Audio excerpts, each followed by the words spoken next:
Ketemu lagi di Sport Mania. Sebelum menonton, jangan lupa untuk selalu tekan tombol subscribe dan loncengnya dulu untuk mendapatkan info terupdate dari Sport Mania.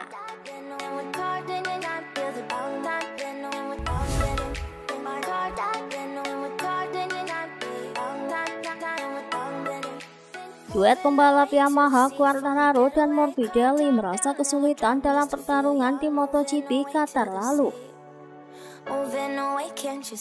Morbidelli pun mengungkapkan dua hal yang menjadi masalah bagi Yamaha, yakni gripan belakang yang tidak maksimal, dan yang kedua adalah top speed atau kecepatan puncak yang selama ini kerap dipermasalahkan. Hal itu juga sama dengan yang diungkapkan oleh Quartararo. Saya memiliki masalah dengan grip di roda belakang. Kami tak memiliki traksi. Tidak ada tenaga saat keluar tikungan. Motornya banyak bergerak. Saya sering hampir jatuh.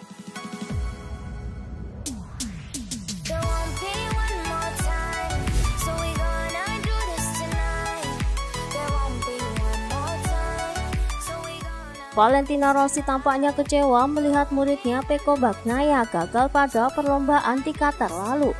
Rossi pun mempertanyakan mengapa Bagnaia bisa terjatuh pada lap ke-12, tepatnya di sektor 1. Pecco diketahui crash dan menyenggol Jorge Martin. Saya terus tertawa saat Quireta lahir dan pada saat saya memberi selamat kepada Vale atas kelahiran putrinya. Dia malah membalas, "Kenapa kamu jatuh di tikungan 6? Apa yang terjadi di sana?"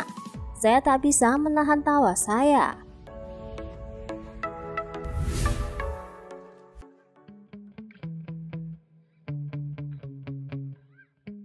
Pembalap Castrol Honda LCR Alex Marquez memulai balapan di Qatar pada posisi ke-18. Kemudian ia pun crash pada lap ke-10 tepatnya di sektor 1. Ia menyebut penyebab dirinya jatuh dikarenakan asap yang keluar dari motor Miguel. Kejatuhannya yang aneh di tikungan 1. Satu putaran sebelum kecelakaan saya melihat asap keluar dari sepeda Miguel Oliveira tepat di tikungan ini dan mencium bau aneh. Mungkin minyak yang pada akhirnya menyebabkan saya jatuh.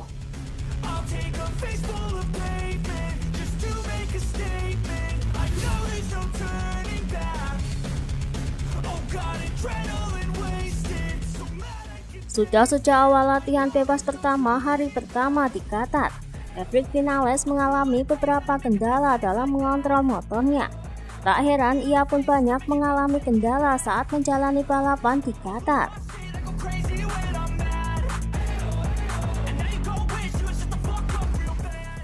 Hari ini saya pikir saya berada di depan dengan yang terbaik. Kenyataannya di setiap tikungan saya mendapatkan masalah. Dan saya pikir itu karena cara kami menggunakan ban, karena kami tidak mendorong dengan cara yang benar. Namun di FP4 dengan ban bekas, saya bisa merasa baik, dan kami akan melihat apa yang harus dilakukan nanti.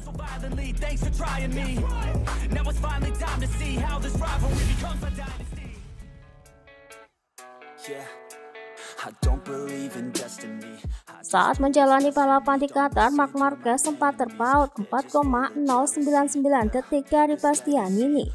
Usai balapan, Marquez pun menjelaskan situasi dan masalah yang ia hadapi selama balapan. Ban belakang dapat diatur untuk semua orang, tapi saya punya masalah dengan kepercayaan diri di ban depan. Itu sebabnya saya juga mencoba ban medium di sesi pemanasan. Tapi kemudian saya mengalami kecelakaan kecil. Mungkin ban medium akan menambahkan sesuatu yang ekstra. Tapi kemudian saya memutuskan ban yang sudah saya kenal lebih baik, yang komponnya lembut.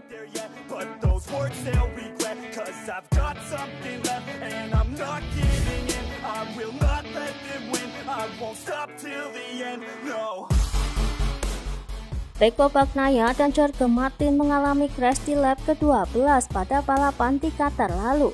Diketahui Martin sangat ketakutan dan khawatir usai crash. Ia pun sempat dilarikan di pusat medis sirkuit.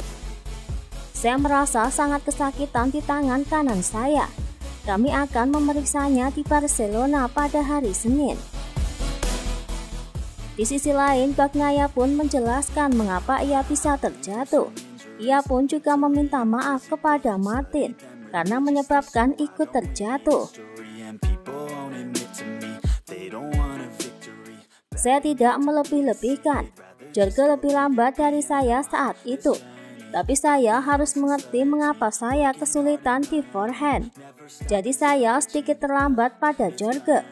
Tapi pengeremannya tidak berlebihan. Saya berada di garis, di posisi yang tepat. Tetapi saya kehilangan bagian depan. Itu bukan manuver gila, hanya menyalip yang gagal.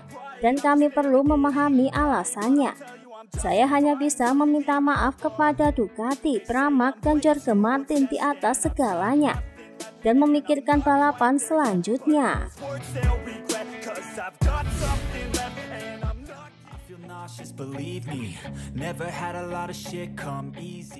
Memulai balapan dari posisi start ke-6, Pol Espargaro langsung memimpin jalannya balapan di Qatar lalu. Sayangnya pada lap ke-19 bannya telah hancur. Juga indikator bahan bakar RC23V-nya mulai menyala karena hampir habis, hingga ia pun melebar dan disalip oleh Bastianini. Tapi saya start. Saya menempatkan diri saya di depan. Saya melihat Marquez menyalip saya dan saya sadar bisa sedikit lebih cepat darinya. Saya mulai mengejar. Saya terkejut dengan ritmenya. Kemudian jelas alarm bahan bakar mulai berbunyi. Ban depan hancur dan saya tidak bisa menghentikan motor.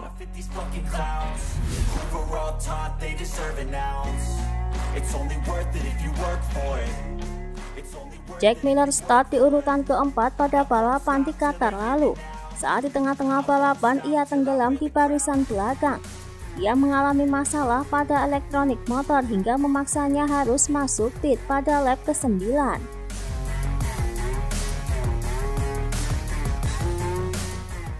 Sejak awal motornya tidak fantastis. Ada sesuatu yang hilang pada elektroniknya. Kemudian saat di lintasan lurus saya tidak memiliki kekuatan motor. Pada satu titik terutama di bagian belakang trek, power motor meledak saat di tikungan. Itu akan memberi saya ledakan besar dari throttle.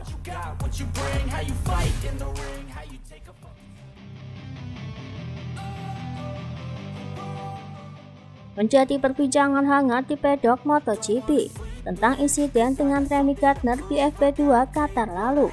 Semua orang menyebut bahwa Miller dan Remy bentrok di lintasan. Usai menjalani balapan di Qatar lalu, Miller pun menjelaskan apa yang sebenarnya terjadi. Saya melihat Remy setelah sesi. Hal itu bisa terjadi di sini, terutama di Qatar karena pit lane ada di tikungan terakhir yang tidak ideal. Ada insiden lain yakni Espargaro dan Vinales. Saya sama sekali tidak marah pada Remy, lebih pada diri sendiri. Karena waktu lap pertama tidak sesuai dengan keinginan saya, dan karena saya tidak begitu senang dengan apa yang terjadi dengan motornya. Jelas tidak ada pertumpahan darah di antara kami.